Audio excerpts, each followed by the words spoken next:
YouTube found a community, Tremblers fans, random people on the internet. My name is Giggens. We're here today to talk about the Tremblers' first album and only album, Tremblers, Twice Nightly. This is, if you don't know, Peter Noone's band after Hermans broke up. In the early 70s, Hermans broke up, and they played one final tour together around 73, 74. After that, Peter had a pretty humongous career doing a whole bunch of other stuff, including acting and you name it. And in the late 70s, he realized, you know what, I want to make some rock and roll music again. And that's what he did. And during this time, he was going to the studio with a project called The Dominators. This was going to be the new band name was The Dominators. And while at the studio, he ran into Bruce Johnson of the Beach Boys. And Bruce was like really into what they were doing, and they went to a party together. They hung out some more. Peter gave Bruce this tape of the Dominators music and said, you know, what do you think? And they were all really into it. They played it for a couple of the other Beach Boys. And at that time, Peter didn't want his name on the album. He didn't want to be like Peter Noone's Tremblers or The Tremblers featuring Peter Noone. He didn't want to use that Hermans cred. He wanted the whole brand new band started up from the ground up. And Bruce was like, I want to get you a record deal so we could put this album out. And Peter was like, only if you do it without using my name. Luckily enough, that's what happened. And they actually spent 2 weeks on the road opening for the Beach Boys in July and August of 1980 before the album even came out. So they were pretty much like nobodies opening up for the Beach Boys, which was kind of cool. And I couldn't find any live footage of that anywhere, but I did find a bunch of promo stuff they did when they were on TV shows to promote the album. Anyways, they finished up the album later that year, and it came out at the end of 1980. From what I could figure out, I can't find an exact date on this thing, or its chart placement or anything else. This happens to be a promo copy, and man, it's such a cool album. It's an absolutely fantastic album. It's power pop, like you've just craved power pop. It really sounds like a guy who was like, took a break from rock and roll, came back reinvigorated, ready to prove himself, and that's exactly what this album is. Here's the back cover. Nice shot of the guys, the gold stamp promo. And Bruce Johnson produced this thing along with Peter Noone, and it's on Johnston Records, the short-lived Bruce Johnson label in the early 1980s, a subsidiary of CBS Records at the time. Their management was also through Jerry Schilling, just like the Beach Boys had at that time too. So really cool Beach Boys tie-in with this one. But man, if you're a fan of Hermits, if you're a fan of New Wave, The Cars, Cheap Trick, maybe a little bit of a Devo feel sometimes, you're gonna adore this album. It just screams ready for radio, early 80s rock music. It's just a perfect expression of hunger, desire, wanting to prove yourself with a new project, and they sound awesome. Hearing Peter do things with his voice I never thought I'd hear him do, like screaming and yelling and playing guitar, it's just great. The album opens up with You Can't Do That, a really big power pop rocker. Peter is ripping through these vocals so fast, and that's the theme on this album. He's definitely got almost a punk ethic, where the vocals are just so rip-roaring fast. Very new wave chorus, nice choppy delivery. This should have been a massive single for these guys. This is one of the ones they did play on TV at least once on Don Kirshner's rock hour, that thing. This should have been a massive single. Steady Eddie was definitely a single. Love the guitar palm muting on this one. The instantly catchy chorus, the hand claps. Just a bright, happy song Peter sounds fantastic on.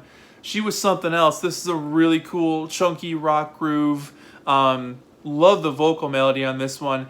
And Peter has this rock and roll energy on this that's like, you just know this has been like deep inside him for years, and he's wanted to like get it out, and here it is on record. It's so cool to hear him sound so young and so fresh and so like just ready to take on the world with a whole new band. I think at this time he was about 30 when this album came out, and you know, you watch the videos of them performing live on TV, he still looks like he's 18 in those videos. It's unbelievable. But the sound of his voice, the mixture of playing with these guys, it really does have that hunger of like, hey, we're a new band, we're going to prove ourselves, you're going to listen. Perk up your ears, because here come the Tremblers. The next track on here, I'll Be Taking Her Out Tonight. One of my favorites on here. Really cool, punchy organ, matches Peter's energy and his delivery, ranges from shouting to heavy breaths. Kind of a Herman technique there. Again, should have been a massive hit single, a hell of a song. It was a single in the Netherlands, which is pretty cool. Little Lover, kind of a classic rock and roll type. Definitely if Buddy Holly and Cheap Trick wrote a song together, this is kind of what Little Lover would become. Nothing crazy to sing about, nothing crazy to write about with this one. Just a good rock and roll song, and definitely wearing their influences on their sleeve with this one.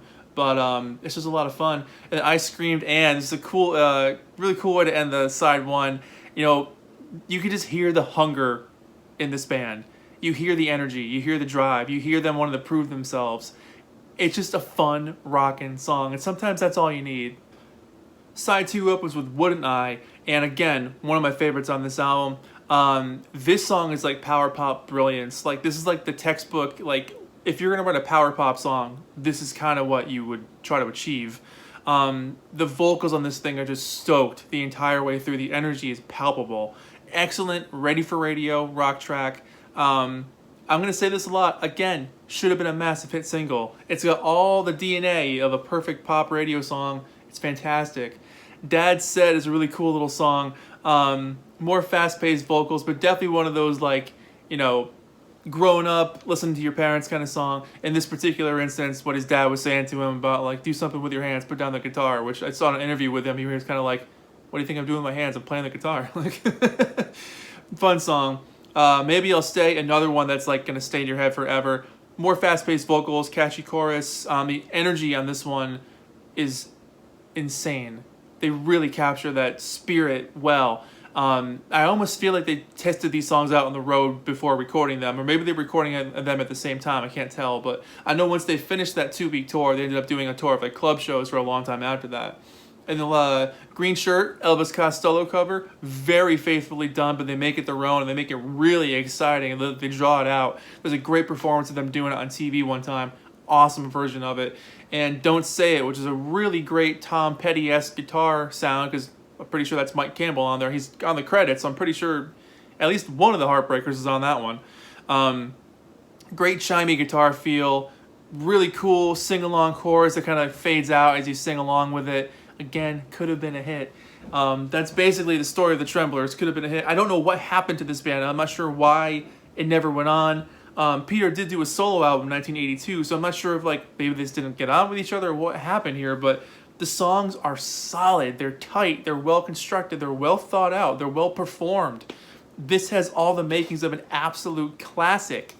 Why it's not on the radio now, who knows? Why it got forgotten, who knows? But let me show you what comes inside this thing. It's a promo copy, and the inner jacket does have the words printed on it, but there's also a letter from Peter.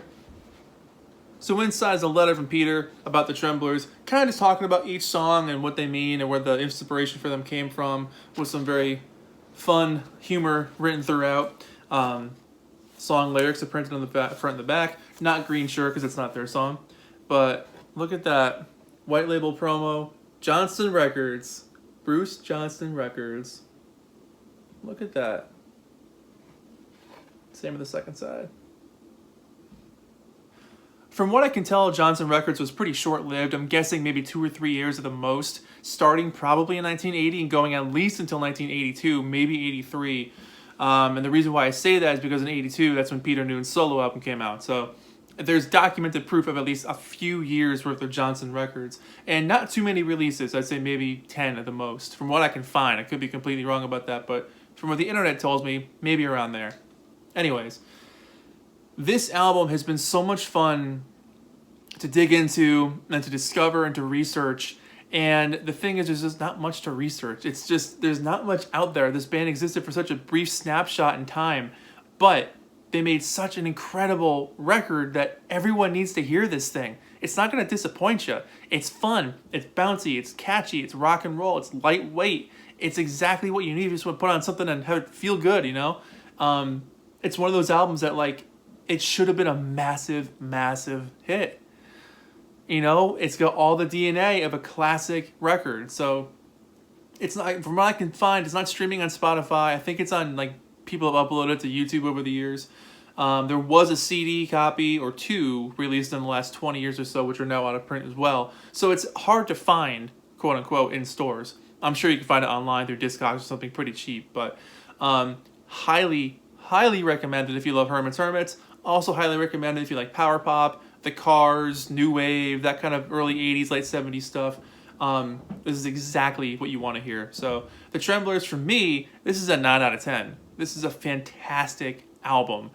All the way through, the musicianship is top notch. The singing is so fun to hear Peter do stuff that's not just the sort of lightweight Herman's Hermit stuff. He gets like real rocking with his voice, and I'm living for it. It sounds so cool. But they made a hell of an album. So Peter, if you're watching this thing, thank you for making some great music with the Tremblers. Where's that second album? Alright guys, thank you so much for watching. My name is Giggens. This has been the Tremblers twice nightly. 9 out of 10, hands down. Thanks so much for watching. I'll see you guys in the next video. Take care of yourselves. Bye-bye.